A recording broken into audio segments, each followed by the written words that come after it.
ninka ragga ah markuu guur usoo diyaar garoobo reer inuu dhisto usoo diyaar garoobo waa qof soo diyaar garoobay financially iyo physically waa qof diyaaro doonaya keliya inuu reer dhisto waxba ka maqnayn moogtahay laakiin ma isweydiinayaan gabadhaada maanta ma u baahan tahay in maxay rabtaa inay mustaqbalka dhisato ma weydiinayaan maxaad doonaysaa inaad noqoto keliya ta waxaa u cad guurkoodii iyo reerka ayaga ay dhisanayaan saad adu mustaqbal u leedahay bay gabadhan mustaqbal u leedahay saad adu doonaysa inaad nolosha u dhisatay doonaysa inay nolosha u dhisato saad adu doonaysa inaad heer u gaadho u baahantay inay heer u gaadho saad yacni of course waqtiga wasiyaaradaba maraya laakiin adduunka dee waa isfahan haddii aad wixii manage garaysad oo maanta tirahdid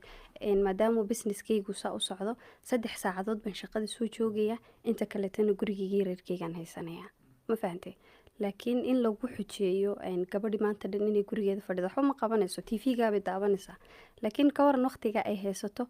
adduunka hadduu horumare online baa jira waxay ku shaqaysanaysaa